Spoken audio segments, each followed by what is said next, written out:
Hello, you are at the Metropolitan Council Transportation Committee meeting for September 22nd, 2025. My name is Reva Chambliss. I am Vice Chair of the Transportation Committee and will be convening this meeting.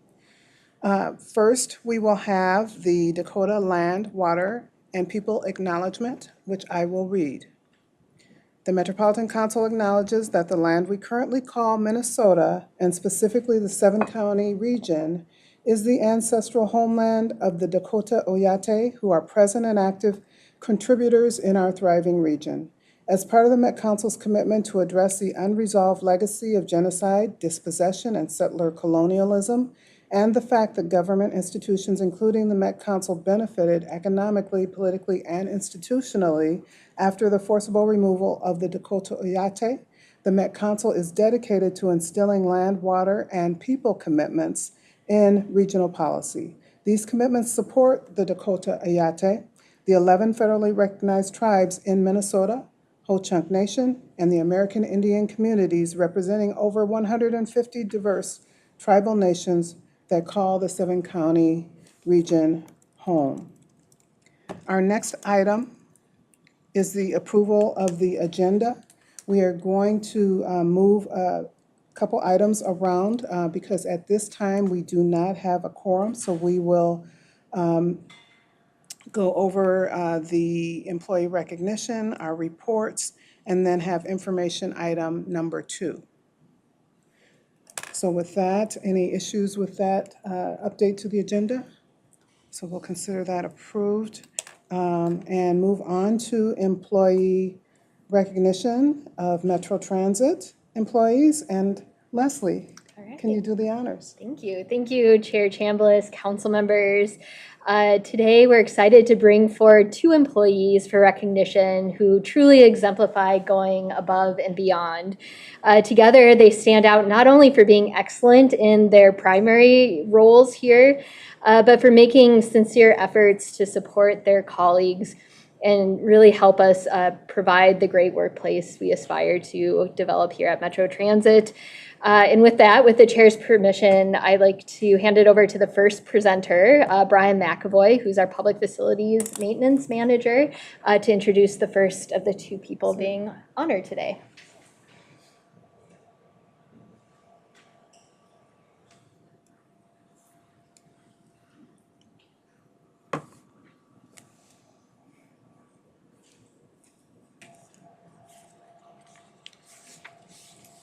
Good afternoon, Chair, Council members, General Manager Candaris. Thank you for the opportunity to present one of our employees to you for recognition today. Today I'm with Mary LaRue. She is one of our public facility worker leads. Mary embodies what it means to bring joy to others and brighten up their days. She does this by decorating the women's locker room for every holiday, making it theme appropriate and often at her own expense. In addition, she arranges small get-togethers with her colleagues, including other members of E&F staff, for the occasional potluck or cookout. We just had one 2 weeks ago, and it was fantastic. She is definitely a connector of people in our department. I would also like to mention that she's been very instrumental in training in new staff to our work group, and she was recently offered and accepted the promotion to the lead PFW position. So I would like to recognize Mary for all of her efforts in our department, and thank you for the opportunity to be here.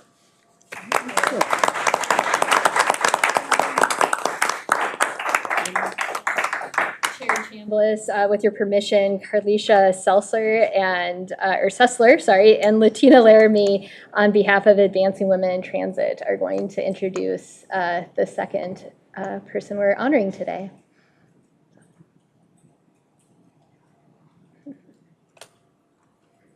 Good evening, council members.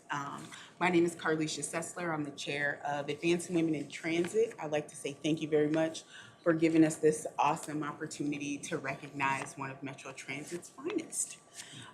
So without further ado, Jim, he prefers to go by Jim. Jim constantly goes above and beyond to support Advancing Women in Transit, making himself readily available to assist with event planning, resource coordination for Transit Kids and Family Day for 3 consecutive years. If you're unfamiliar with this great event. It is an event that Advancing Women in Transit started about 3 years ago, just to show support to our employees' loved ones who oftentimes have to sacrifice so their mother or father, whomever, so they can pursue a career here. So we use that day to recognize the family. So Jim here, whether it's a large-scale organizational initiative or a last-minute need, Jim approaches every task with a positive attitude, professionalism, and unwavering commitment to excellence. Jim's ability to anticipate needs, provide creative solutions, and ensure seamless execution has been instrumental in the success of these numerous events. Hello, I'm Latina. I'm the co-chair of Advancing Women in Transit, and I'll continue where she left off. What truly sets Jim apart is his willingness to step in whenever and for whatever help is needed. Often without being asked, Jim's collaborative spirit and reliability makes him invaluable asset to the team and trusted partner across the organization. For this reason, Advancing Women in Transit wholeheartedly recommends Jim for this award, as his contributions reflect the highest standard of service, teamwork, and dedication. He is like a really great ally, so. I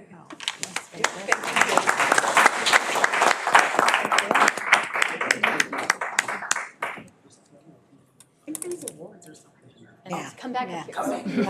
Awards to give you? Mary. I'll hand it to you. This first one's from Mary. You don't need a script. You just keep being great. Thank you for your service, Mary. Thank you, Mary.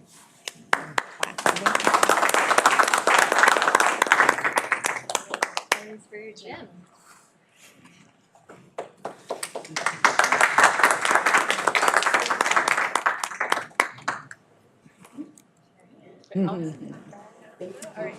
Fantastic.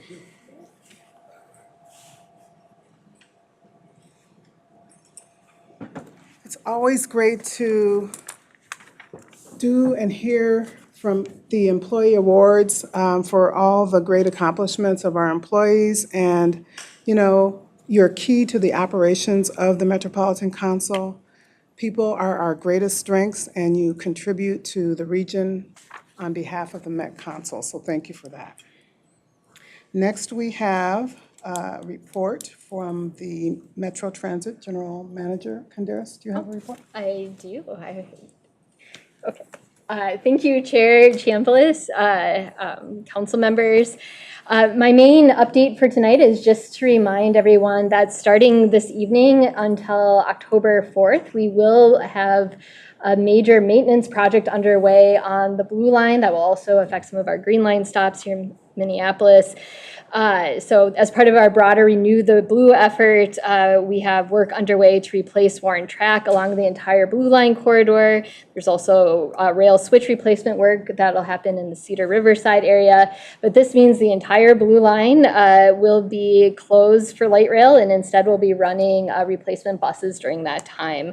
So I want to thank everyone at Metro Transit who's involved in preparing for this major undertaking, making sure our riders know what to expect. We are trying to communicate publicly that it will take more time on the bus than the light rail to get around. So we've really been pushing out information through a lot of different avenues and channels in the hopes that people will be prepared, but we'll also have staff ambassadors out on the line during the closure as well to help people get where they need to go. So if you hear any questions or concerns, please communicate with me or others at Metro Transit. We know it is a disruption to our riders, but it's really an important project for the long-term continued success of our light rail system. So with that, that's my main update, but certainly would take any questions on that project or other topics if the committee has them. Thanks for that update. Any questions? Very good, thank you.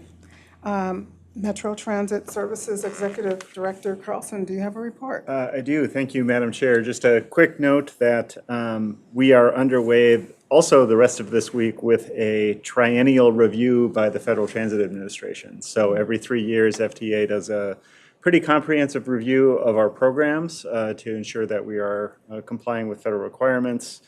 This is a major effort. MTS, Metro Transit, and Regional Administration have been preparing for it for quite a while, along with our federal contractor completing the review. And we will have a number of program discussions as well as site visits around the region, both at our facilities as well as suburban transit provider and contractor facilities. So a busy week ahead for triennial review, and that is my report. Thank you for that report. Are there any questions?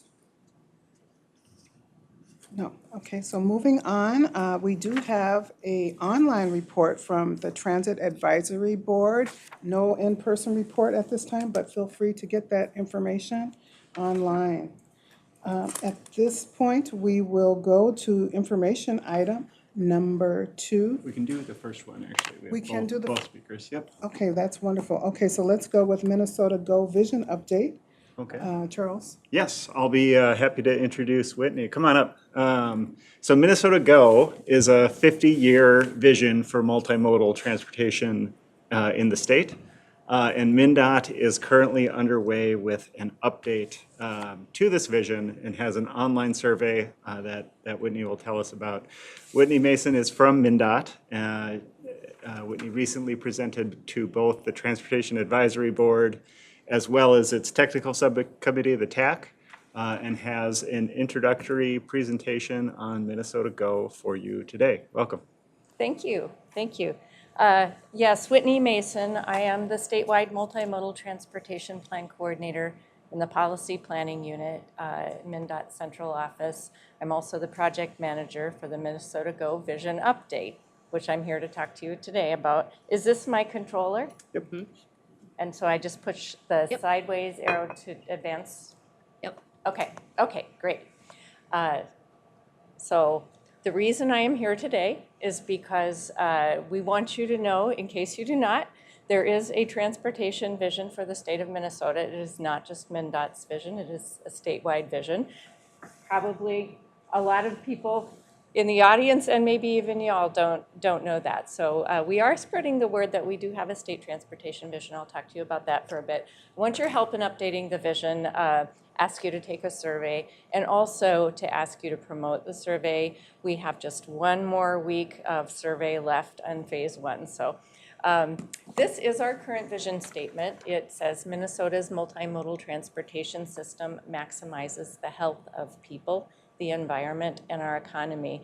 And what it does is recognize that transportation is not an end in itself. We're not just about building bridges and roads, but it is how we access our lives. Our vision was developed in 2011. There was no state or federal mandate that said we had to have one. In fact, we're one of the very few states that does have one. But we felt it was important to come together as Minnesotans and identify at a very high level what we want our transportation system to look like in the future.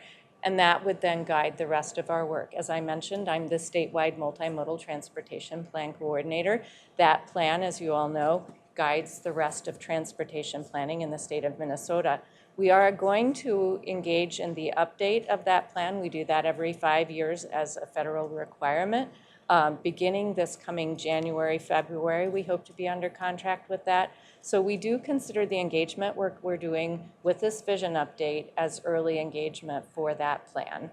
And that then, of course, follows with MNSHIP, our investment plan of the following year, and our modal and system plans, as you see listed there. Our timeline is thus. You are, I believe, my last presentation of phase 1 engagement. We are keeping our survey open till the beginning of October. So we don't have very much time to get survey out, but we are actually meeting some very ambitious engagement goals. We hope to have a revised final vision by March through June, sometime in that time frame next year. So as I said, we are ambitious in our numbers. We were hoping to connect with over 3,000 Minnesotans, including MnDOT staff. For a statewide effort, that actually is really ambitious. We are well over, I think, half our way to 3,000 Minnesotans, and we're just in phase one. We obviously have phase two in which to do that as well. We are trying to coordinate our engagement activities with two other statewide updates. One is the Greater Minnesota Transit Plan. Probably heard from them, hope you have. And then our Bike Plus plan. So Bike Plus plan, I think, is in phase one. Greater Minnesota Transit Plan is in phase two of engagement. And we want to provide multiple ways for people to engage. So if you see in that picture there, that is one of our pop-up events where we're meeting with the people. We hand out hard copy surveys. And we do have 4 language translations, no matter where you take survey: English, Spanish, Hmong, and Somali. And we have an online option with our Let's Talk Transportation platform at MnDOT. That is the QR code that I will pass around. And also, I think we're following up with meetings from this minute. We'll send out the QR code. So that's an easy way for you to just go and take the survey. I also have hard copy surveys with me today, if anyone wants to take one.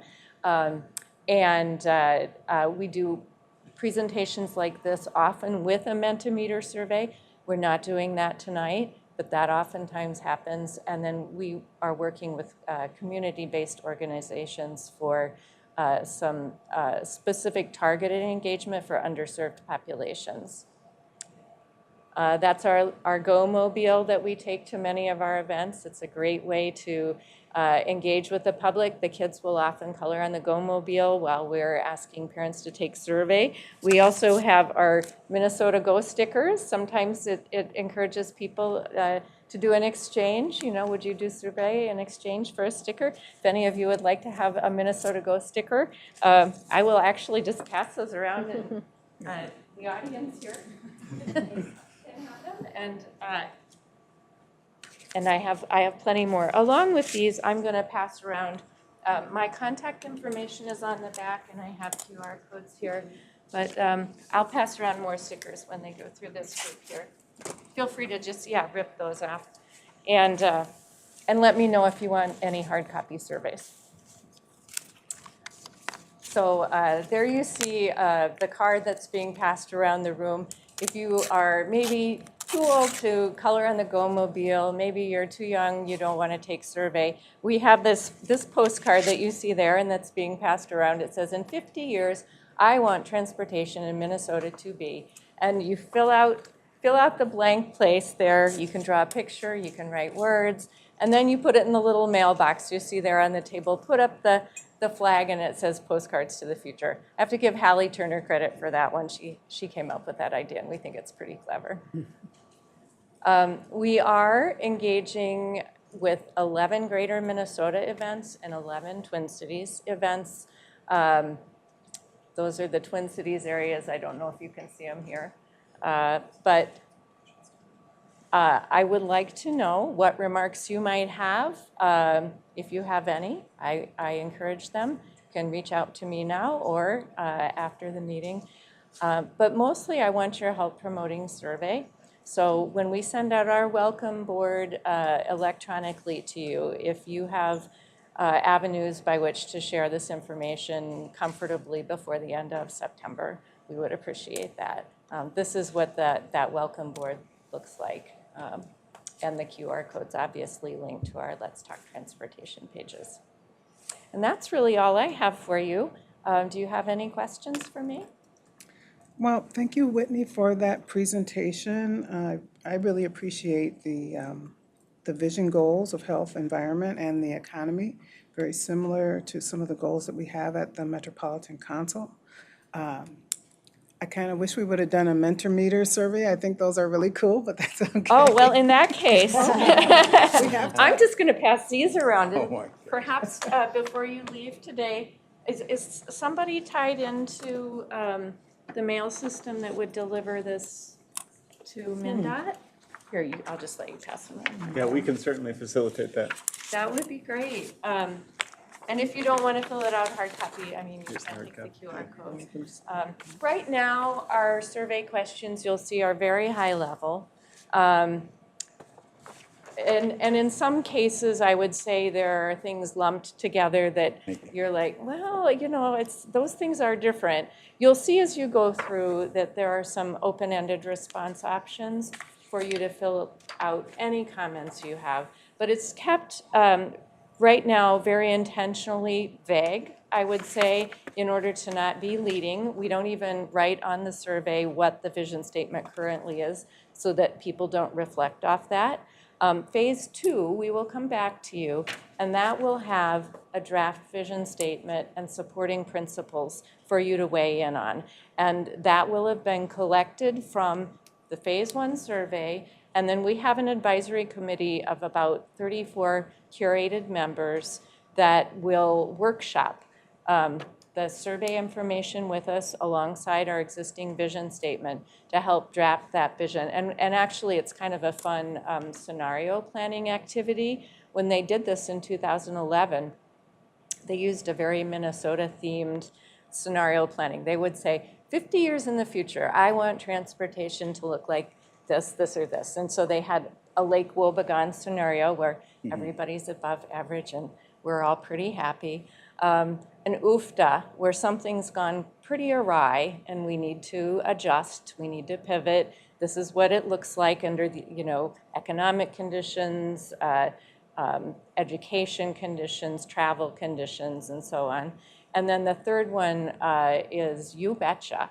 That's where we're looking at a more local instead of globalized lifestyle. And how would that play out in our transportation planning? So anyway, we hope to have some fun with it, hope to bring Minnesotans together. We may not actually even see a change in our vision statement, but probably we will see a change in the guiding principles that support that vision statement. And if you want to see what our guiding principles are now, if you go to that QR code, it leads you to our Let's Talk Transportation page, which actually links you to other information about our vision. Or you can just Google MnDOT vision statement or State of Minnesota vision. Either way, it will come up and you can see what those guiding principles are. Wonderful. Thank you so much, Whitney. Any other questions? Councilmember Carter? I just want to say, as a former MnDOT employee, I appreciate your energy and the cooperation involved in this. I did have a question. Once they complete the paper form, how does that go in? Does that get scanned in? It's not. It is entered in by a person. We have some student workers that are kindly taking on that activity for us. Because we do have, I forget the number now, I can look it up for you, but we do have a lot of hard copy surveys that need to be entered. Okay, well, it's good to see papers still around at some point. Yeah, I actually presented at the Advocacy Council for Tribal Transportation a couple of weeks ago. There were two MnDOT staffers in the room who said, I just hate Menti survey. And they were so the rest of the room took the Menti survey and they took the hard copy. Right, and it does create some jobs to do the data entry as well. Yes, it does. And I don't know, it is nice to have that tangible. Director Carlson, did you have Yeah, just two quick things. Feel free to respond individually. And if you're filling out a paper version and Whitney's left before you complete it, give it to me. We can certainly get it submitted on your behalves individually. We will also continue to connect agency to agency with MnDOT in advancing the council's goals as established by our transportation policy plan to be reflected in the vision as well. And then second, I have seen the Go Mobile in person. It's even cooler in person. Although the side window where it says, "Let's talk transportation," my wife didn't think I needed to be encouraged. So we're up for a walk inside. And you said, good joke. Yeah. Well, thank you. You all are great partners. I haven't any pictures of it yet, but sometimes at our events, we're now teaching origami butterfly folding, believe it or not, in place of doing the go-mobile. We found that this time of year, the citrus spray that we clean it with attracts those bees. And we were at the Monarch Festival at Lake Nokomis a few weeks ago. Incredible event. And we plant, pollinator species in our rights of way and have a highway sponsorship program that promotes public-private partnership to do that. So it was like a great opportunity to promote that program and teach butterfly folding. And the children walk away with a skill and a tangible item that's a treasure to them, and parents have enough time to sit and take surveys. So it actually has worked out really well also as an engagement event. Awesome. Well, thank you for joining us. Thank you for having me, and I'll grab the rest of those stickers and make sure that you get some of those. Okay, thanks. Do I need to do something with this? No? Okay, thank you. Our next information item number two is electric vehicle public charging needs analysis. And Tony Fisher is going to present. Chair and council members, nice to be with you today. My name is Tony Fisher. I'm a transportation planner in MTS. And I have with me today an update on the EV public charging needs analysis. This is a project that we've hired HDR to help with, and Siri Simons is leading the project for them. So I just want to go through the project objective and approach today, the project timeline, some of the key draft background information that we're collecting, and the approach to estimating charging needs and gaps in the Twin Cities region. So what we're doing is really a planning level analysis to look at the gaps in publicly available charging. So that's beyond what exists. And then we want to think through what the private sector is taking on and what might be the priorities for the public sector and the region. So we are engaging a number of stakeholders. We're collecting the background information, and this whole project lands on an interactive map that can prioritize the charging needs. Some of the things we want to accomplish with this project is accommodate and accelerate electric vehicle adoption. This project could inform a regional solicitation category that funds EV charging. It could inform the distribution of a charging and fueling infrastructure grant we received in January, was subsequently put on hold, and it's still kind of in limbo, but if that comes to fruition, this project will help inform that work.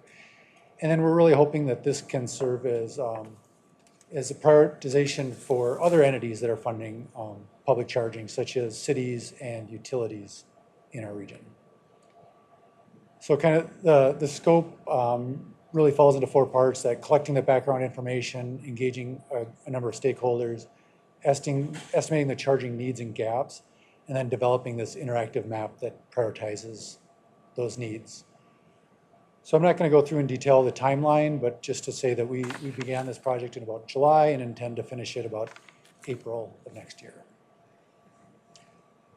So some of the background information we've collected so far. When we look at public EV charging or EV charging in general, we're really categorized it into 5 groups. We're all probably familiar with residential at-home EV charging, and that could look like trickle charging or level 2 charging that's a little bit faster, but still designed for the home. And that's great for a lot of people that have access at home to charge their vehicles. In the highlighted columns is really the focus of this study, and that's really outside the home in 2 categories. One is, if you can think about a lot of multi-unit housing, a lot of older single-family housing might depend on on-street parking. And so that's that second column there is public charging in the right-of-way in a lot of cases. Again, that can look like trickle charging, the same outlets that you see on the wall here in the room, or level 2 charging, because those are places where people are going to be stopped for a number of hours. And so eventually we'll get to the fast charging, which is quite a bit more expensive, but really aimed at a quicker charge, and we don't want to see people taking up those spots for too long. In that third column, we're calling it destination charging. So this is the kind of charging you'd see if you go to the grocery store, if you go to City Hall or a park, And that can really be customized to the location and how long people stay there. If they're staying 30 minutes or less, it's really an ideal place for fast charging. We want to, because of the expense of those types of chargers, we want to get that turnover and get a lot of people using those types of spots. Or it could, if people are stopping for 2+ hours, maybe it's their work location or other things. That's where level 2 charging makes a lot of sense. And then the last 2 columns aren't the focus of the study. That's really, MnDOT's been taking that on in a couple different ways.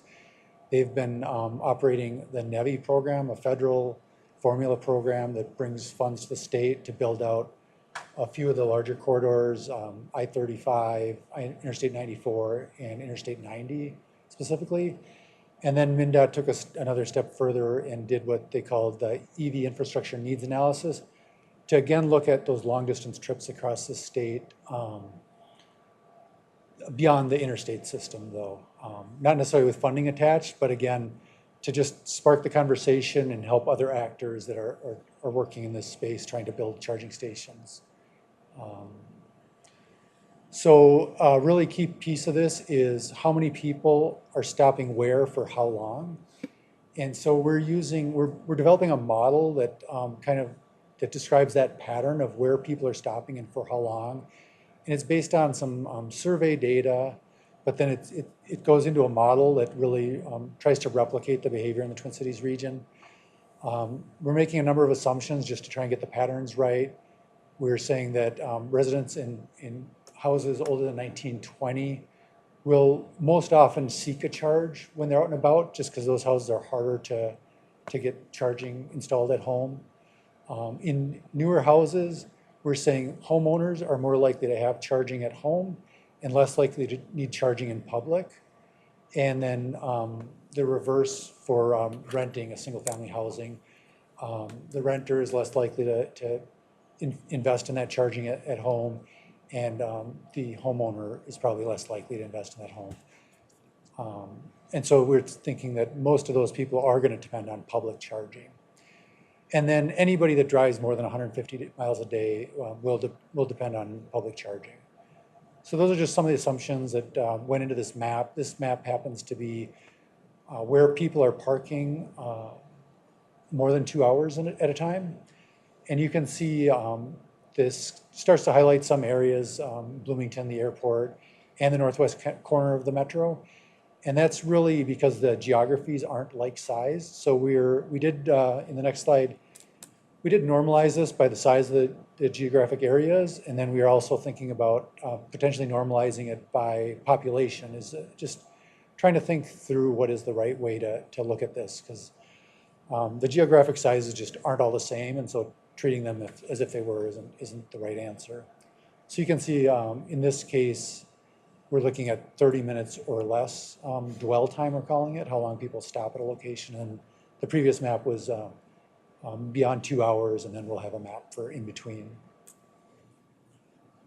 So we think we're going to use the normalized data to really determine the number of chargers within a geographic area, and then using kind of the raw dwell events to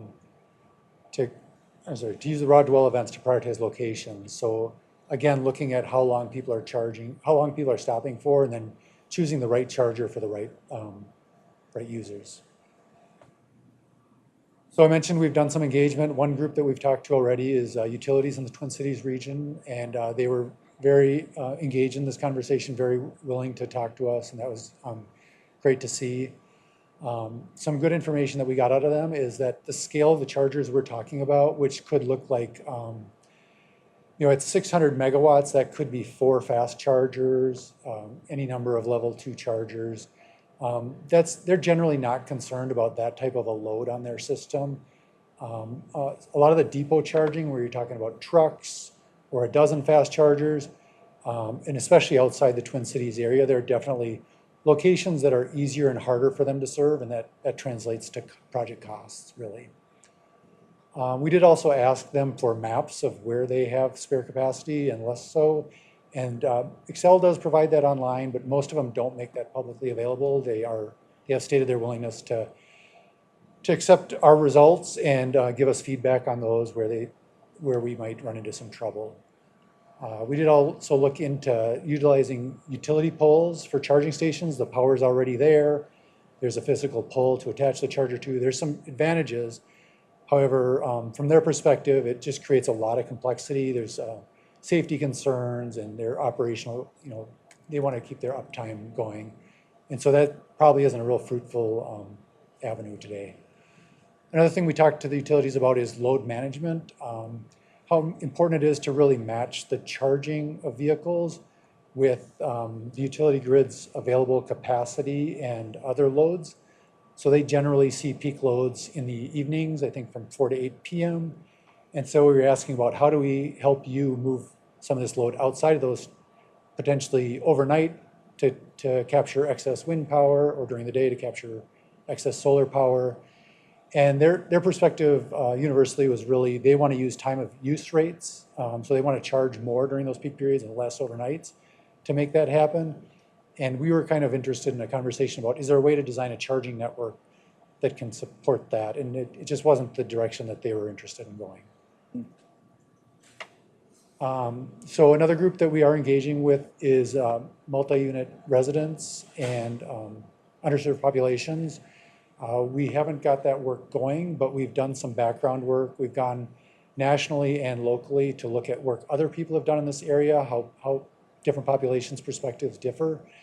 And I want to just say that people's perspectives are informed by history, and that there's a reason people have potentially different perspectives. But what we did find is at-home charging is less important for some of these underserved populations. One of the top reasons is that people are interested in electric vehicles is reduced costs. People are very concerned about personal safety. If you're charging in a public place, is it well lit? Is it visible? That kind of thing. Workplace charging is of interest to people.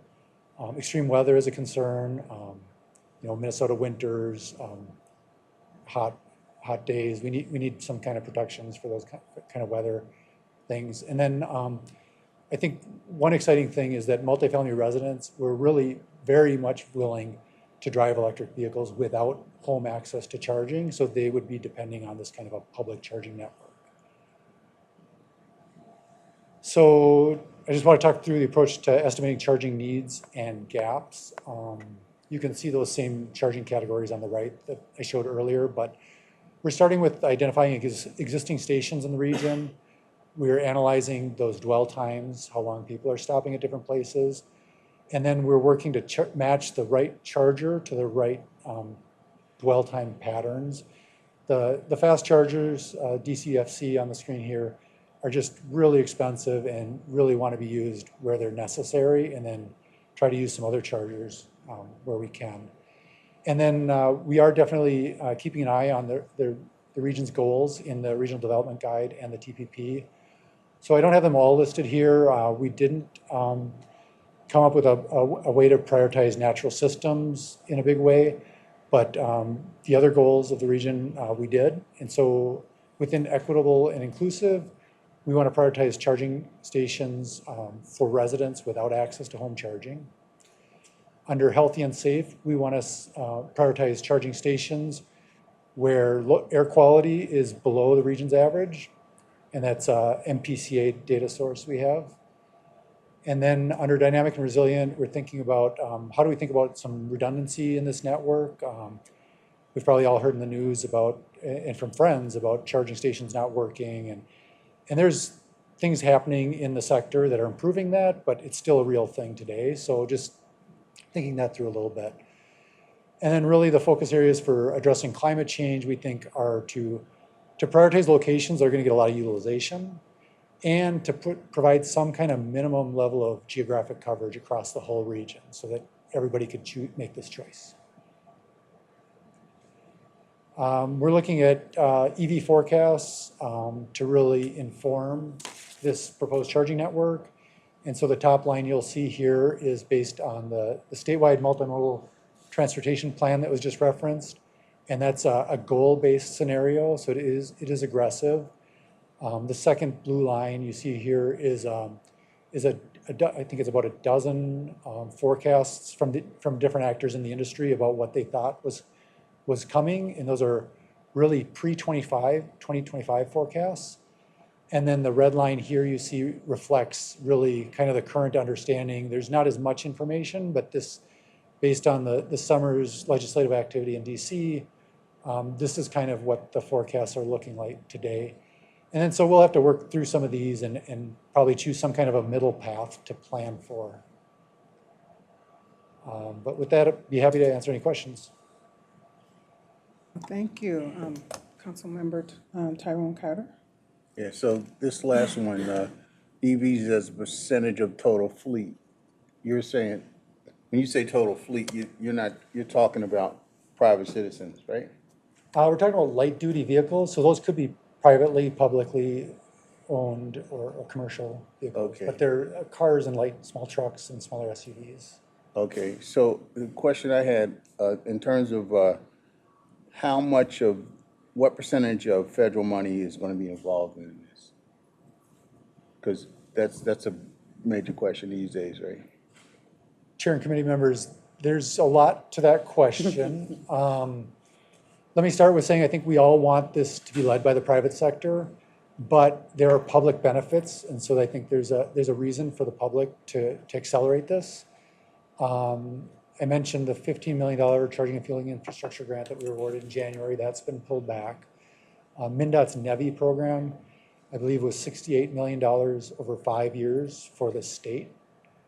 So those are just a couple data points. I don't have a percentage though. Okay, and I was just, I think you already gave this, the approximate number of privately owned EV cars in the metro area. Is that what this is? If you could look at that 2025 line, it would represent that. I'll tell you, across the state, we're at about 1% EVs. I think sales are closer to 8 or 10%, but there's a lag time in the sales translating into the fleet averages. The metro is doing quite a bit better than the rest of the state, though. So like I have it's a plug-in hybrid. It's gasoline and EV. So that goes kind of in both categories, but you would still consider that an EV, purpose of collecting data? Chair and council members, so when we look at the travel patterns, we're looking at all vehicles, so gasoline vehicles, plug-in hybrids, and electric vehicles, because we're really trying to look ahead to, as more and more of these become electric, where are people going to need to charge? Plug-in hybrids are interesting because in some cases, we need to think of those when we think about electric vehicle planning, and in other cases, they're not necessarily as important to think about.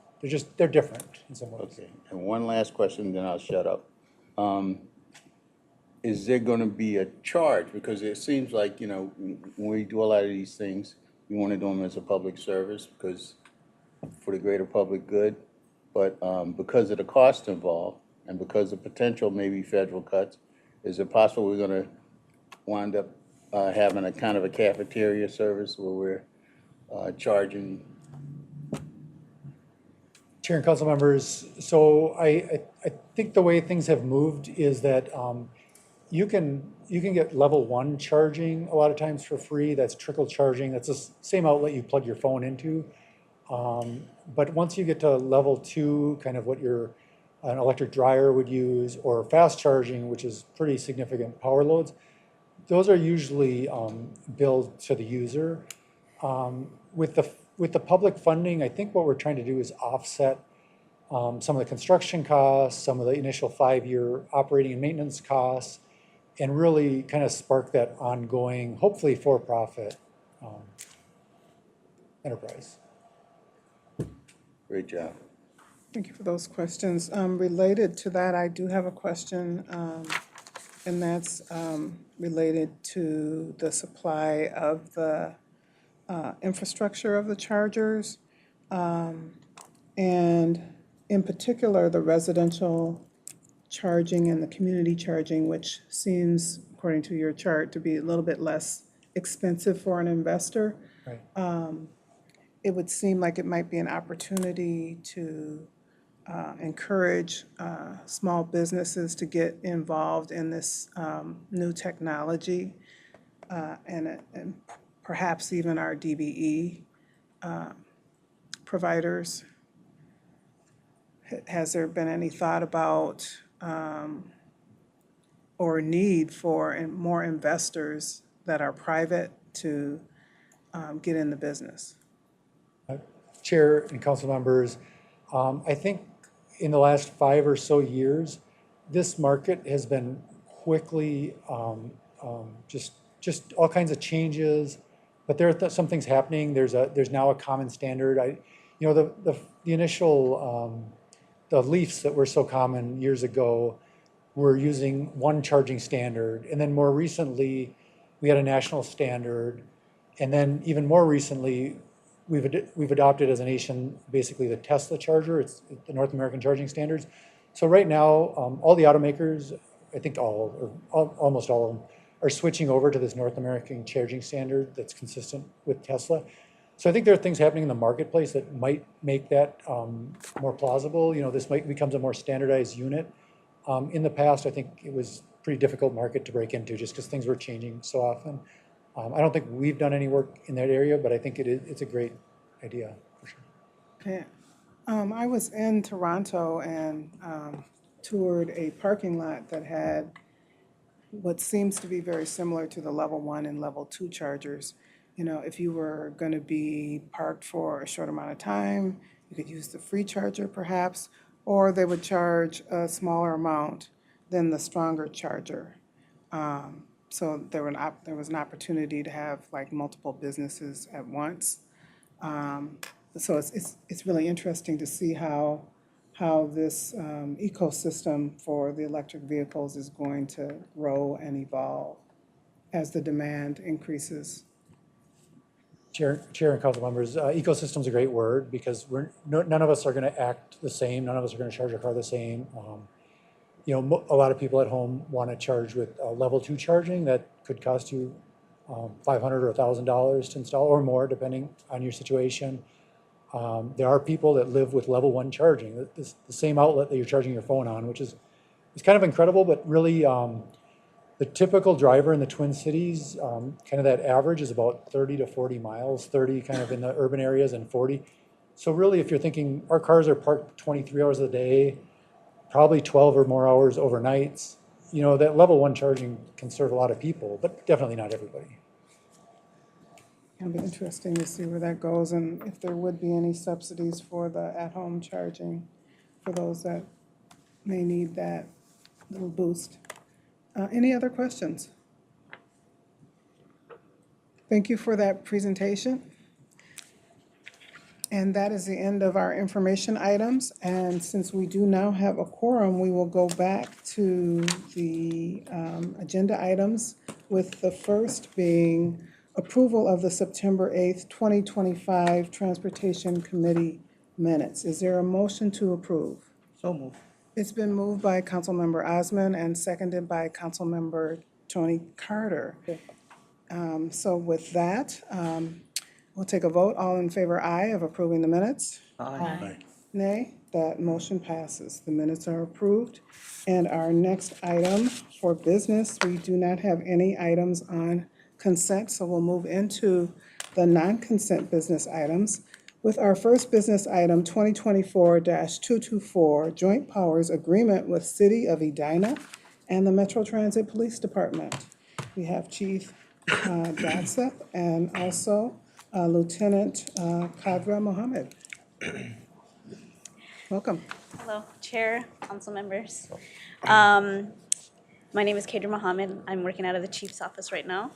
I will start with the first business item, 2025-224, the Joint Powers Agreement with the City of Edina Police Department, and the Metro Transit Police Department. Our proposed action is that the Metropolitan Council authorize the regional administrator to execute a joint powers agreement with the City of Edina. And I'll let Chief continue with the rest. Chair, council members, thanks LT. Joe Datseth, I'm the interim chief of police at Metro Transit. Just a little bit of background on this specific joint powers agreement. The Metro Transit Police Department has entered into past mutual aid agreements with the City of Edina under Hennepin County Police and Chiefs Association Mutual Aid Agreement, contract number 15M004. That was authorized under business item 2015-161.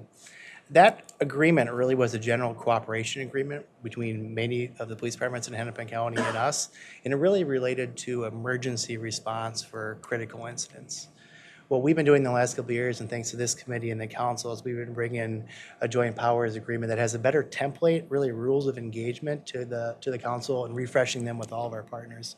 So thanks to our friends at the Office of General Counsel and procurement here at the council, we really established a different format of these JPAs, so they should be attached to one of the additional items in your packets there. But it really outlines rules of engagement. It defines our statutory responsibility under 473.407. That really, is how the transit police operates, right? So really, as we've been refreshing these JPAs, the city of Edina has passed this at one of their city councils. So they're just essentially waiting for us to approve this, and then we'll get this process approved there. So, and this is a $0 contract, so there's no money associated with that. So with that, we'll take questions.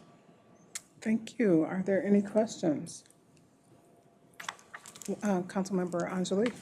Yeah, this course is in my district, and I know one of the things that the community and the city are thinking about is, we're increasing transportation, we're increasing our transit access within that community. And so with regard to, I don't think these two things are necessarily tied together, but the timing is well placed. And so, with regard to that, I think what changes would you say are in there that are favorable to community PDs that might be worth highlighting, just both for the Edina PD and others that will go through this process?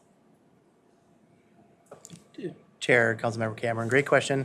I think really there's a ton of benefits, I think, for not just the council, Metro Transit, and the transit police, but for other agencies, whether it be a police department or local government.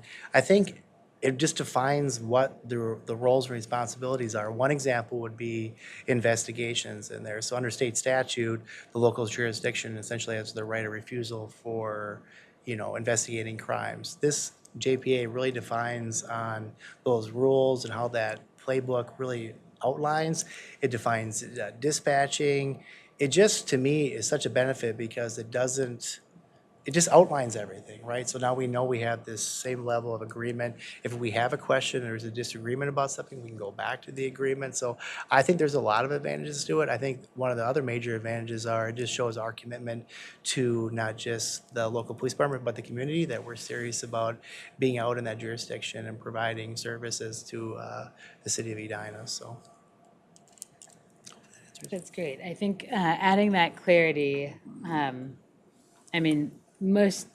think this process of revisiting JPAs started around the time that I joined the council. And so I don't know what circumstances were like prior to them, but it does seem like one of the frequent areas, I should say in any conflict, right? In any type of conflict resolution, the less ambiguity there is, the less likely you are to get to a point of conflict. And so these are not antagonistic relationships. They're intended to be partnerships. And so I think what you've outlined in the JPAs highlights that fact that, they're intended to be partnerships. And so to understand a partnership, you have to understand your roles. And so I appreciate the process of going through it, because there's a lot of communities that have to go through this process. And the diligence of going through each one and with each agency is a heavy task and a heavy lift. Thank you.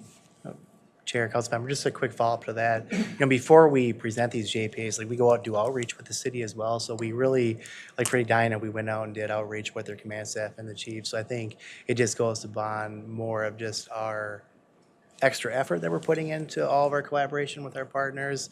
This week I'm going up to Brooklyn Center and meeting with the chief up there and revisiting that. So just back to the clarity, I appreciate you saying that, because it does provide clarity for not just us, but our partner agencies. And when we're out in the community talking about the Metro Transit Police Department's commitment to the community, we can point back to these joint powers agreements and all of the work that it goes, because as this committee knows, this just doesn't happen. There's a lot of work that goes into there. And the fact that the Office of General Counsel really creating this template that we can go by. This is the same template. Before we had different rules in different areas. Now it's the same template.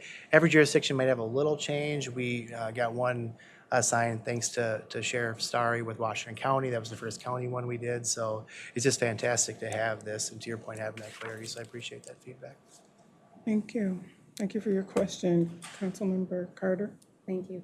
I, with appreciation as well, just have to share that these would not be possible. This level of clarity that is documented would not be possible were it not for the hands-on work that you've done in going out, working hand in hand, supporting departments and being supported by those departments. So you're really documenting what works here. And I appreciate that.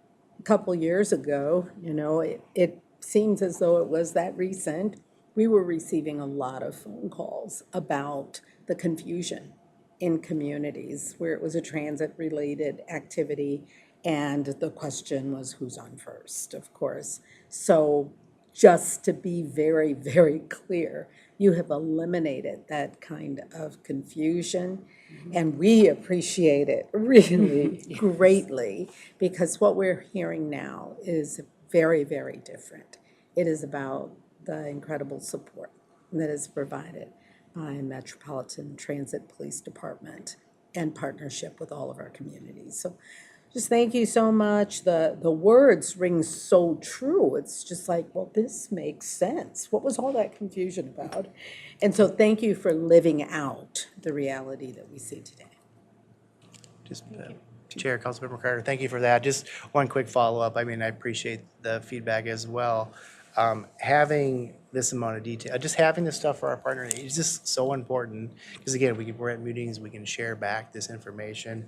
It has been a lot of work. We try to pool a couple of these joint powers agreements together, like when we did the Gold Line, we partnered up a couple, but the reality of it is we'll probably be coming back to this committee quite often doing JPAs with individual agencies. Again, larger projects, we'll think about that, but there's a lot of JPAs throughout our entire region to redo. So thank you for that. Thank you for that question. Councilmember Osman. Yeah, thank you, Madam Chair. Thank you, Mr. Chair, Chief. Just wondering, is this the first kind of agreement we have it, or there is another JPA that already existed with other police departments? Chair, Councilmember Osman, great question.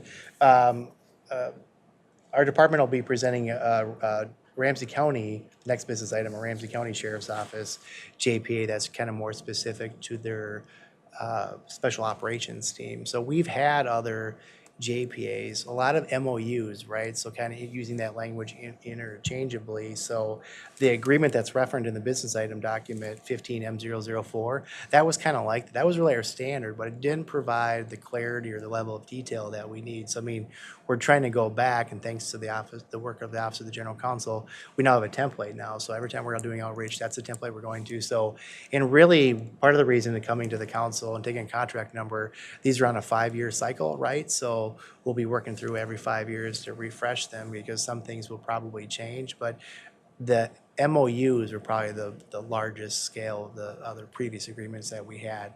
MOU, JPA, similar language, but the MOUs, yeah, those were there. And most of these now, I don't have the exact number, we're going to this format, so we do have some older MOUs with, I think we have one with the University of Minnesota that we need to update, so that we want to use that JPA language, so. Thank you. Thank you. Other questions?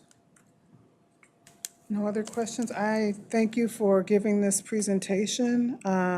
It looks like we have all council members agreeing that these mutual aid agreements are beneficial and takes us to a higher level.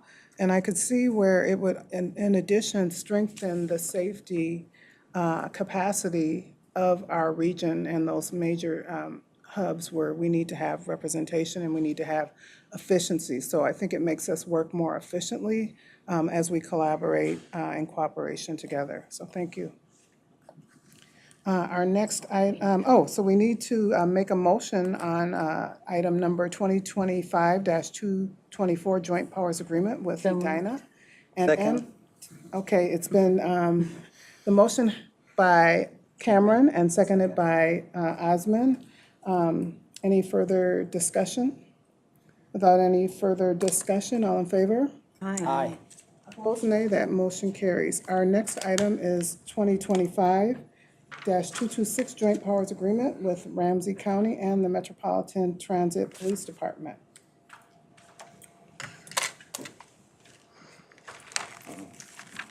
Good evening, Madam Chair and council members. My name is Joe Reichstead. I'm the Manager of Administration for the Metro Transit Police Department.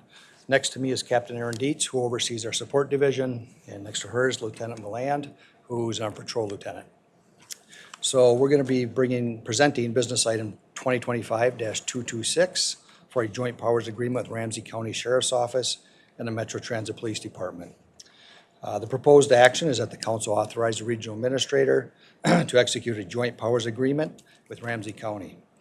A little quick background on this. Ramsey County's had a JPA, a joint emergency response team since 2016. The council joined this response team in 2018 under 18I-034 is the contract number. The big difference right now is what they're actually amending the contract to is they want to make it, instead of Ramsey County only, they're moving it to a statewide opportunity for members to come in. And they're also moving the notification to the chiefs for the next year's membership fee from the fall time to the spring time. So it gives people opportunity to evaluate the cost of the membership and if it's worth it. We currently have 3 members on the team. We have 2 SWAT members and we have 1 negotiator. The negotiator is really sent in for a barricaded suspect, and they really try to de-escalate the situation. That's really the quick background on this. The rationale is that council procurement policy require that all joint power agreements be authorized by the council. The funding for this would come through the MTPD operating budget. So that's all I have. Thank you for that. Looks like we do have a question from Councilmember Carter. Thank you. Appreciate the description that you gave. You did say it's moving to a statewide agreement, and you did mean statewide, not just countywide. Madam Chair, committee member, that is correct. I did reach out to the administrator of the program, and he said that they have individuals in local cities. It's unlikely that they would get someone from northern Minnesota, but they do have surrounding cities that want to be part of their team as well. That are outside of the county. Well, thank you. Very creative, and I appreciate that negotiation as well. Any other questions? Yeah, I was Councilmember just Carter? looking at the document. It says District 3 Council Member, my name. I think it was supposed to be, we got our Carters mixed up, I think. No, I pointed to her, so. No, I mean on the document. Agenda. Gotcha. Huh. Yeah, it says in About that. District 3. Oh, okay. For the district members? Yep. We can update Okay, that, thank you. Council. We'll get that updated. Good catch.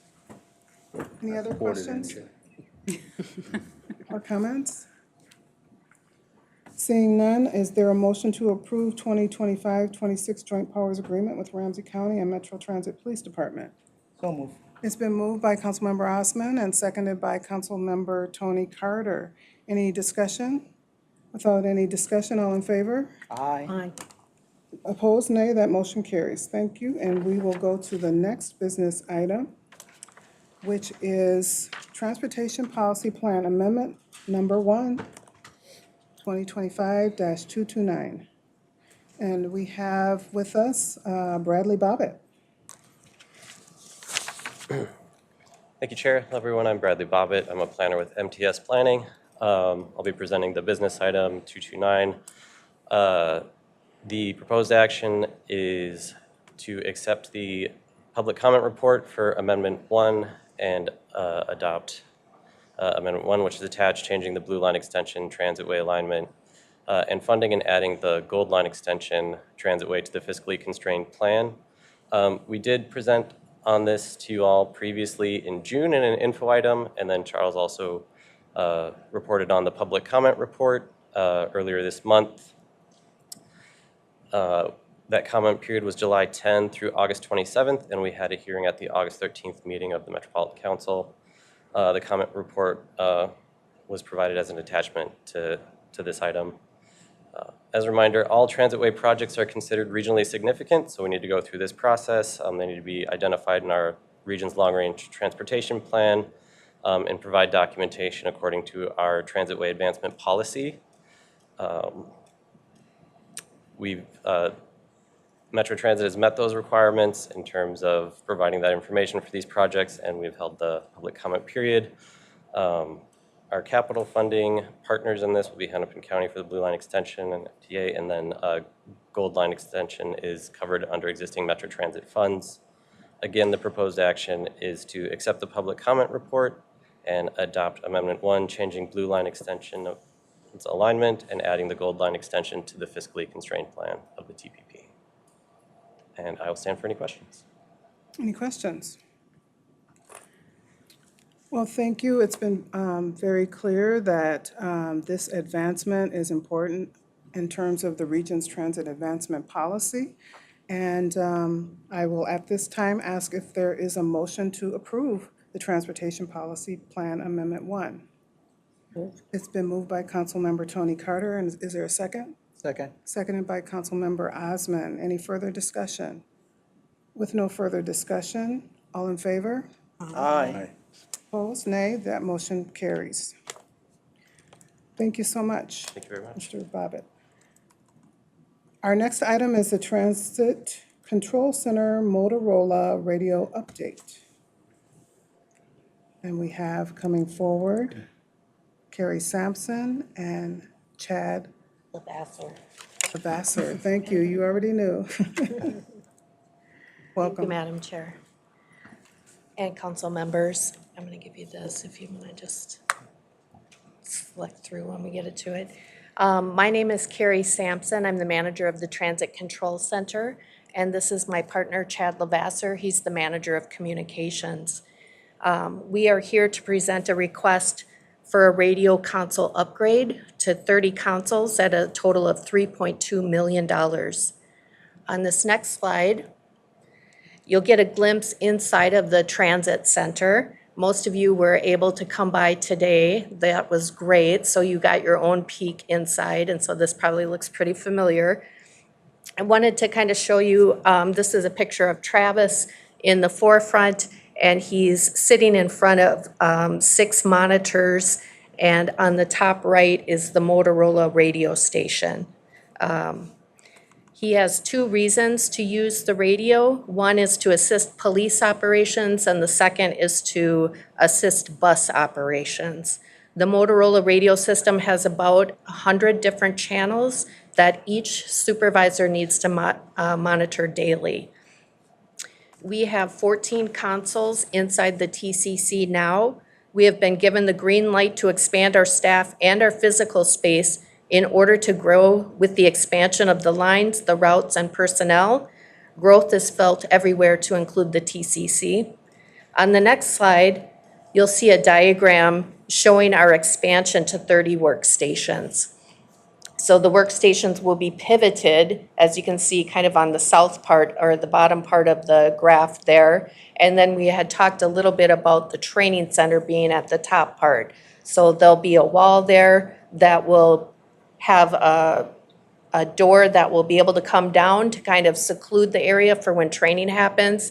The door will open when the positions will be part of the main floor.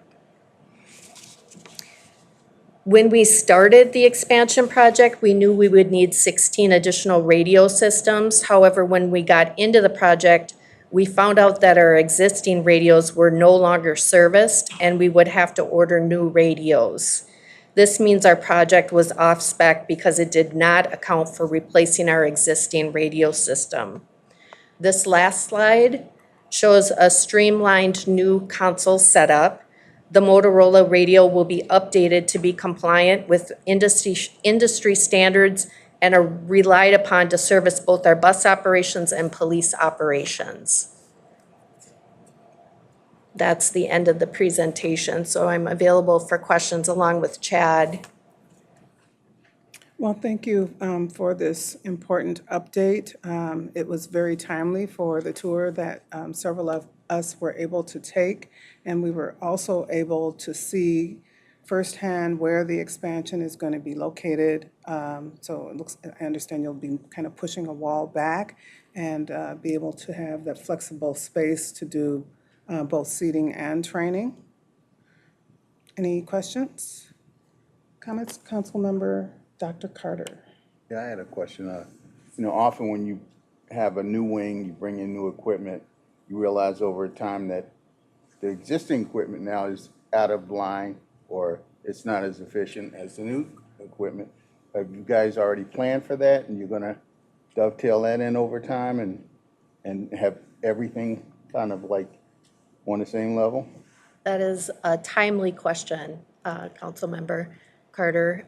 What we have found is that the existing radio stations would not be compliant with the new ones, so we need to upgrade all of them to be in the same. And then with the old ones, we can use those at the backup center. So we have a means to kind of still use those. That will be good for the process. Thank you. Any other questions? Councilmember Cameron.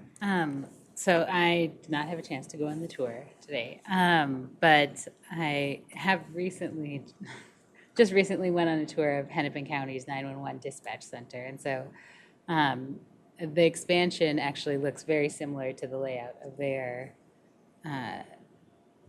emergency dispatch.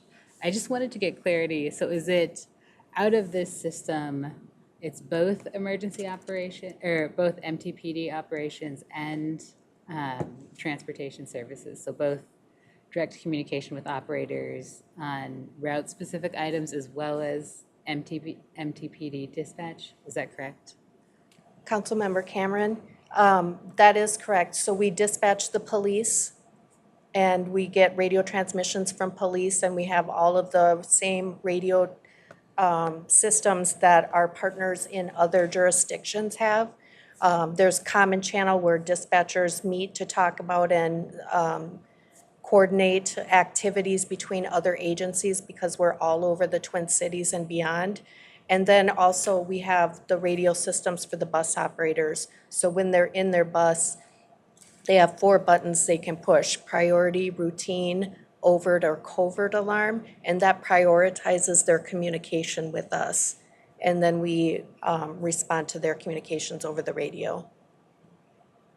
Okay, yeah, thank you for that. I think my question is more basic actually than what you addressed. And really is that, are there any bus operations that are controlled out of this center? Is it solely focused on dispatch?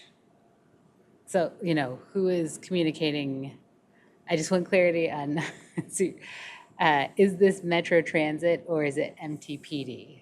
That's, I guess, the fundamental question. Okay, Madam Councilmember Cameron, if I understand your question correctly, MTPD has their own headquarters, but we do all their dispatching. Mm-hmm.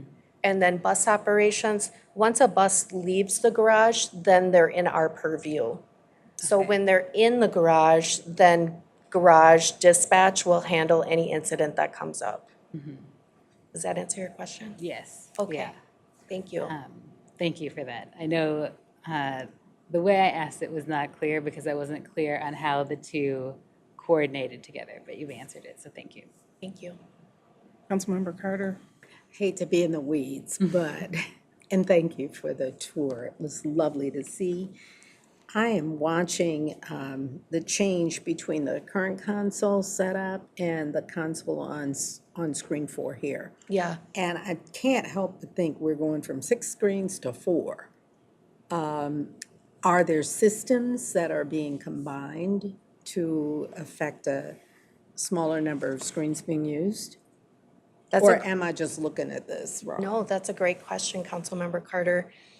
We are going to have to do some behind-the-scenes work to make it work, but we have this a little bit more screen real estate, even though there's less monitors, because those 2 monitors on the bottom are 49 inches apiece. And so we're working with the vendor to be able to utilize the space and how to kind of map it out on the computers. Okay. Yeah. So it doesn't necessarily have to combine the systems, it just Correct. places them on the screen differently. That's exactly correct, ma'am. Thank you. Yeah. Good questions. Any other questions? Well, thank you. Sorry, can I? One more? Okay. Again, I'm sure these were all answered on the tour, so again, I apologize. But where is the training facility currently? Councilmember Cameron, the training facility is, I wouldn't say we had a facility, I would say we kind of use a few different places to conduct training. So we have a classroom component. In the classroom, we go to our backup center, which is in St. Paul.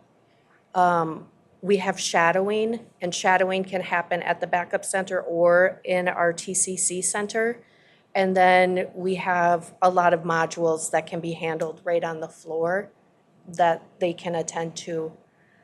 With the new expansion, the training room will be siphoned off and will be really just not only used for training, but once people are trained in, those councils can be part of the larger floor. So it'll encompass both. It'll be a nice transition for us. Yeah, and as I mentioned, that, in my day job, I went to the dispatch center, and I think this reflects how they have it set up as well, where they have the training center right next to the floor. And so they actually talked through all the advantages of that, and I think, it makes a lot of sense for us to have those same advantages as well, and it's easier to pull, the amount of work it takes to get someone to that point, and then to connect them directly to the floor and be able to have that on-site learning co-located next door was really, really helpful. And there was so much positive feedback from the dispatchers on having that set up. So I think it sounds really wonderful. Councilmember Cameron, thank you. I do have biweekly meetings with the local PSAPs or the local 911 centers, and so I do meet with Tony Martin regularly. Yes, okay. Yeah. And I've had the opportunity to go see his facility as well, and it does influence how we do things too, for sure. Thank you. Yeah, we heard good things this afternoon when we did the tour about that flexibility of that space and the use of that space as well. Any other questions? No? Okay, so with that, we will take a motion to approve business item 2025-237, Transit Control Center Motorola Radio Update. Motion? So moved. It's been moved by Councilmember Cameron, second. Second. Seconded by Councilmember Dr. Carter. And any further discussion? Without any further discussion, all in favor? Aye. Aye. Opposed, nay. That motion carries. Thank you. Thank you. Our final business item for today is 2025-238, same week airport employee dial-a-ride service. And we have John Harper. Thank you. Good afternoon, Madam Chair and committee members. John Harper, Manager of Contracted Transit Service in MTS. Bring before you today an item to the proposed action that the Metropolitan Council authorize the regional administrator to execute an amendment to Contract 23P201 with Transportation Plus Incorporated that will increase the contract value by $650,000 for a total contract not to exceed amount of $4,131,500. This program that this action represents is for our airport employee dial-a-ride service. This service started nearly 10 years ago when Ramsey County Workforce Center came to us and said they were trying to find a way to connect new immigrants to in Ramsey County to entry-level work around the region. And we in MTS worked with them to try to find various employment concentrations to connect and ways of delivering the service. And ultimately, we ended up doing a dial-a-ride type service. We started thinking van pool, but because of the nature of the participants and the nature of it being entry level, we ended up with our employees or our contractors' employees driving the vehicle and doing it as a dial-a-ride type service. It has had a number of different iterations across the nearly 10 years, and in the business item, we talk about that a little bit. It was initially started as a use of transit link vehicles in non-transit link hours. And due to circumstances where we are at today is we are using Transportation Plus, a taxi provider, to do the work for us. This amendment is simply to add value. The contract itself has a term that is plenty long. What we intend to do with the program, just to share with the group here, is, as I mentioned, we're using a taxi provider. They are doing trips, not just in Ramsey County, but other places around the region as well. We were told at MTS by FTA that this is not public transit, that it's not reportable to FTA. To us, really, that means we shouldn't be doing it. That's not part of what we should be doing it as our portfolio. It is a very small program. I should have mentioned that on the outset here, that really we are serving nearly 300 people across the whole program, but we're doing about 100 to 150 trips a day. And our average subsidy is more than $40 a trip. So we are doing this service today because we're doing it in taxi. The participants aren't paying a fare, but we are billing the employers for the passenger fare, and the employers are then paying for that. And the employers do have to arrange the service for the passengers. So they have to authorize the customer to use our service, then they are responsible for paying that fare. As I mentioned, it's not public transit. We are having conversations of transitioning out of doing this program. This amendment really just gives us more breathing room within the contract. We've had more usage than we anticipated when we entered into the procurement. And so we met with the MAC, the Airport Commission representative. Service Development here at Metro Transit was in on that call. We've been looking at our participants' locations, talking with MAC about how can we transition people who truly need the service out of the service.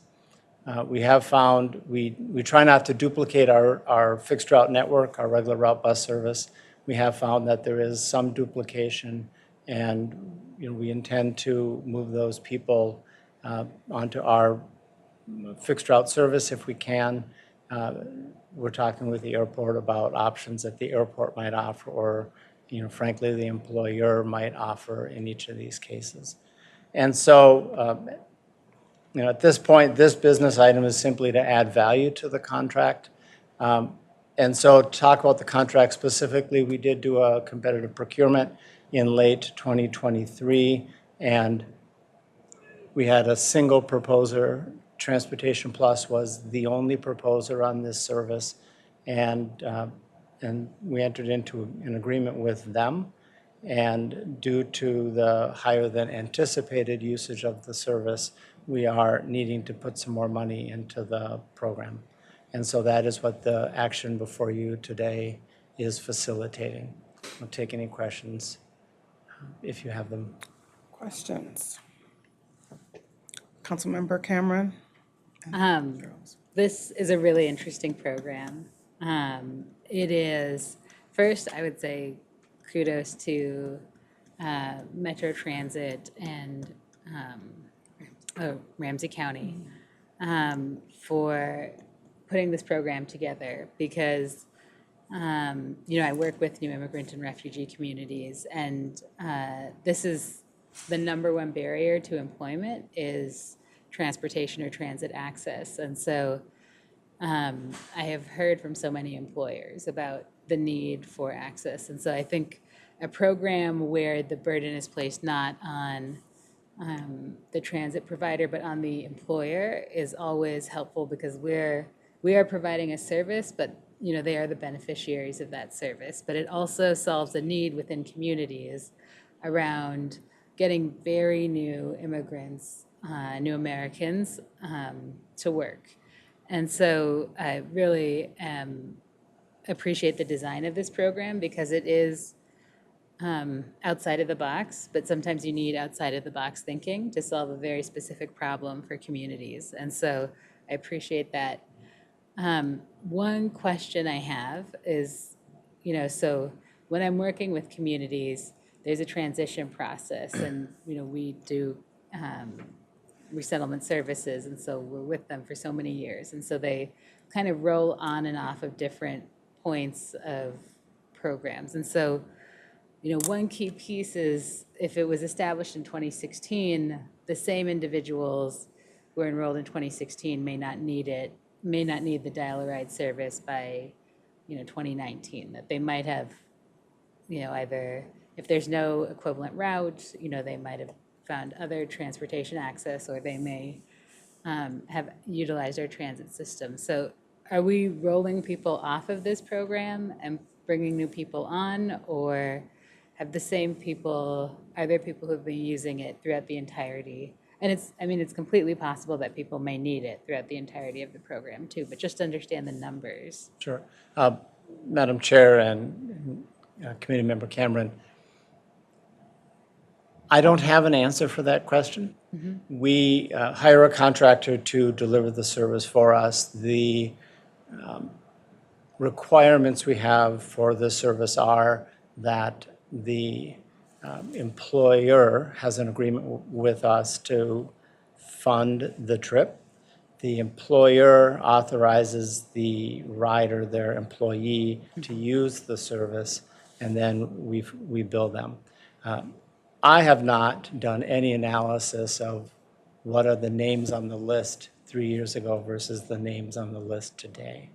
We run it, I'll say we run it as a public transit service in that way that we don't ask who they are. We simply have these requirements of the employer. We do, due to the nature of the work, I imagine that there are a variety of different people participating today than were participating 5 or 6 years ago. But I don't know that as, if you would like, I can follow up on that.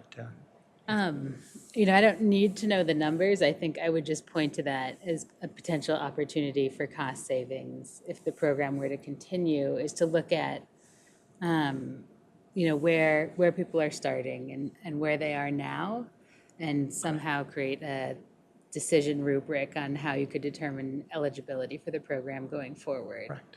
Because I think there's a very real need, especially within early arrival, when you're expected to have a job within 90 days, when you're expected to be able to get to that job, and your kids should be in school and they should be in daycare, and all of these things have to be set up. And the last thing you could think about is how to get to all of these places. And so there's a real value add in this program, but at a certain point, that's a less,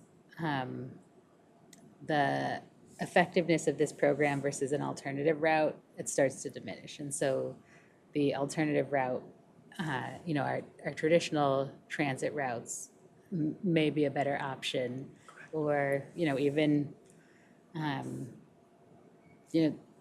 don't know the circumstances, but, there may be vehicles within the household now, depending on how long they've been on the system. And so that would be an opportunity, thinking about how you could delineate those within the contract might be an opportunity for cost savings. Sure. Madam Chair and with dignity, doing it with dignity. Absolutely, Madam Chair, Committee Member. I'll make a couple responses. I think Charles has jotted some notes down here too. But let me react with a couple of responses here, if I may, and that is, number one, I think we within MTS all understand the value of the program. Let me start there. I think we understand that connecting people to jobs that are this type of job is important. Both connecting the employers, when I go to catch my 6:30 or 7 o'clock flight, and the line is 30 people deep at Caribou because there's one worker behind the counter, I probably wish there were 3 workers behind the counter and the line was shorter. That from the community side, but also then on the caribou side, or, you know, as an example, they probably wish they had 3 employees too. That, you know, that could process that and have amenities available at the airport early on. So we understand the value of that. We have reached out to the airport. We have met with the airport. And so I think you know, there's two avenues that we're looking at for responding to the need. You know, one is to reach out to the airport and see what their participation can be in the program. You know, if we are hiring a contractor to run taxis, you know, to and from the airport, MAC could support that as well. We have had service planning in the meetings as well, to see if there are tweaks we can make to our services, our routes that are delivered through Network Now expansion, or other opportunities to address with fixed route service that we are operating. Where we get caught a little bit with an MTS is this is not, you know, this has been deemed to be not public transit and not really a thing we should be doing, because we are serving, at this point, for employers' employees. We are not taking anyone who wants to go to the airport at 3 a.m. We are taking employees of 4 companies. And so that's the, you know, generally the difficulty we have, the constraint we're in. But we have been reaching out to try to transition, if the airport's interested, if we can find other ways to you know, if, you know, a lot of people come from the east side of St. Paul, if we can, you know, make sure that our Route 54 today and, you know, the service on West 7th can get them to the airport, you know, for those work start times, you know, all of those things are things we're looking at. And yeah, so I'll put it there, and Charles, Thank you. But before you go, I just wanted to make sure that I heard, because it's hard to hear from all the way over here. What I heard was that there's a request to potentially do more engagement to identify the needs of the particular workforce, which has some unique needs. And I had a question also on when the airport was contacted, so how, you know, and then if we do engage, you know, making sure that we can get back to them timely. I understand that, you know, it's not designated as public transit, and this was like a special service. And so looking at alternatives that are part of our mainstream service does make sense if that can work. I'm not sure if I heard you ask if there should be some engagement on what support the employer might have to, you know, either further subsidize or find an alternative. Yeah. And did you mention that? I wasn't sure if I heard that. I didn't, but I will, because, because, you know, as this committee knows, that I'm also our liaison to the MAC. And so I also, you know, at MAC meetings, I sit through a lot of conversations about the relationship between the MAC and, you know, the businesses that are housed within the MAC. You know, many of the employees that you see at the airport are not airport employees. The majority are not airport employees. They're all separate employers that are contracted with the MAC but are providing services outside of the MAC. And so that's where, you know, the piece about the MAC supplementing that, I already know the governance structure of the MAC, and so I know that that's a challenging area, because they actually don't, you know, these are employment contracts that are outside of MAC's jurisdiction. They're relational in that they provide services at the airport, but they're not directly tied, and so it gets really tricky. And they have a precedent of not getting involved in those for the most part. But I do think, you know, employers really do have, you know, if the desire is there and the need is there.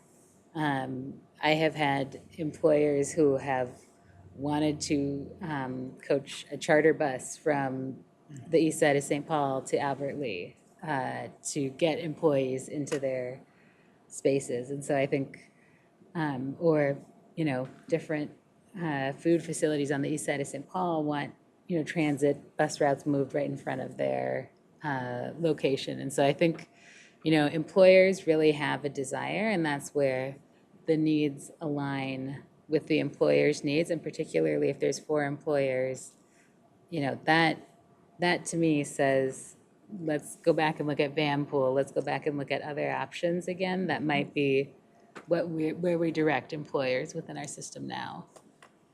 Okay, thank you. Director Carlson, can you explain a little bit about how van pool works and also provide and interject on some of the other nuances here? Yeah, Madam Chair, I was just gonna share that when we discussed with the airport, with MAC staff in August, you know, they asked if we could continue the program until the middle of October to get through MEA weekend as a busy travel time. Yeah. This amendment, we're actually proposing to get to the end of the year to not just get through a busy travel time in a few months, but to think about how these employees can find other options and make other arrangements when we discontinue this service and time for that.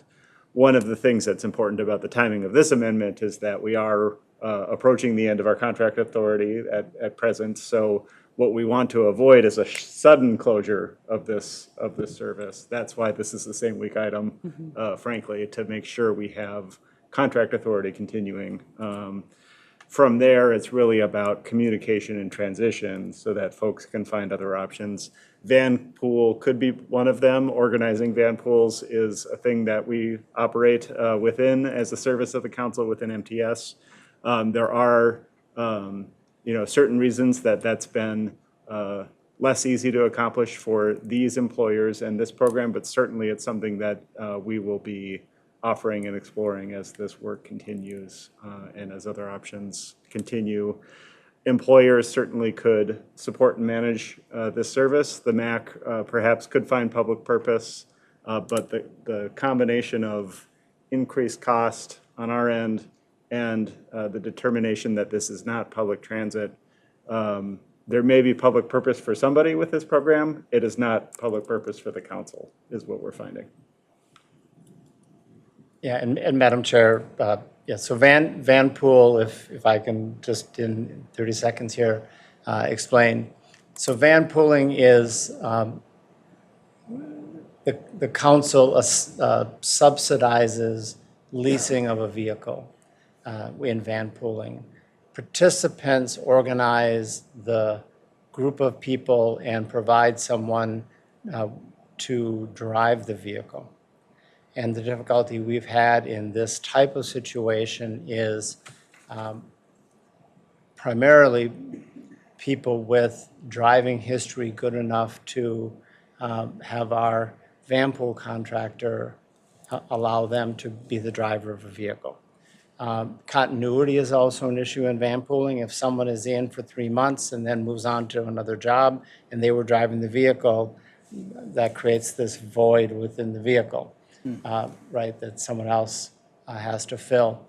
We have had temp agencies be the lessee of the vehicle from, or the renter of the vehicle from Enterprise, who is our contractor. And so that at least provides the credit history that makes it eligible. They still have to find someone to staff that vehicle to drive it. We looked at that initially within this program in 2016, and we ended up deciding that doesn't work well. We've had a limited success in the van pool program overall with that kind of structure. We've had a couple temp agencies that have rented from us, but overall it doesn't work well for jobs where people come and go quickly, because keeping people in the vehicle and keeping someone driving that vehicle is difficult. We ended up in this structure with it being a dial-a-ride where we drive because of that. Yeah, and I want to make clear on this business item that we have, within the contract with Transportation Plus, we have plenty of term in the contract to continue the program and facilitate the transition that's necessary. They have been, we have been delivering more trips than we anticipated. It's a very small program with very small budget. And so this really is just to add value to that contract to allow us to continue. And we will then continue to have conversation with the airport and airport employers, or whomever those stakeholders are, to hopefully find a soft landing for the vast majority of those people who are utilizing it. Like I said, we're talking with service development to see if we can make some trips in sort of this Network Now context of expanding service, and a lot of people coming down West 7th. And so as that service improves on West 7th, what can we do to facilitate that? So we are looking at all those different things.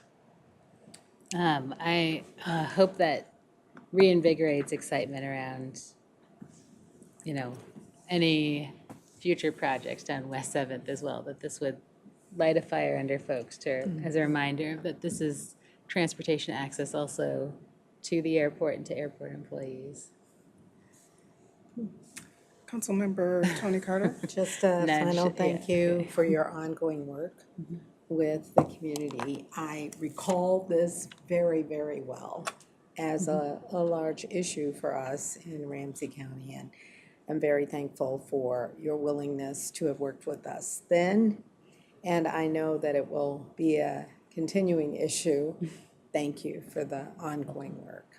And it's not only, that area. Of course, it's a lot of different areas, but that is a concentration, of course, that we have been concerned with. Thank We you. struggle, more broadly speaking, if I may, as this was intended to be a pilot and the first of a number of different opportunities for us, and it didn't move beyond the airport. We looked, for example, at some call centers in northern Dakota County, and we would, back in the 2016 timeframe, we would work with them for a few months and get a little bit of traction, and then they would go radio silent on us. And about a year later, there'd be a letter to us, letter to the Met Council, Metro Transit, saying, how do we get transit service to the call centers in northern Dakota County? We're like, well, all right, we'll go right back in, hop right back in but the management turns over. We have trouble now getting our bills paid a little bit because the bill payers turn over in these organizations and the management turns over. So you got to make sure you're billing the right people. And so that's really difficult in maintaining maintaining this kind of service that is very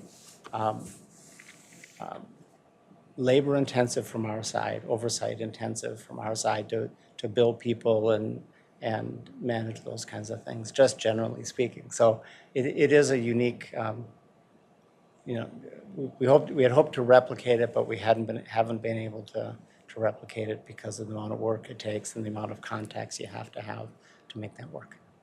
Well, thank you. We appreciate the full considerations that this effort has been given, this initiative, and the extended time to allow for the alternative service options through the end of December. And that'll give time for the employees and the employers to explore those options and help them to retain their important employment. So MTS has made this recommendation to extend the service through December 31st, 2025. And I would like to, if there are no further questions or comments, then I would like to ask for a motion to approve business item 2025-238, same week, airport employee dial-a-ride service. So moved. It has been moved by Councilmember Cameron and seconded by Councilmember Tony Carter. With any further discussion? Without any further discussion, all in favor, aye. Aye. Opposed, nay. That motion carries.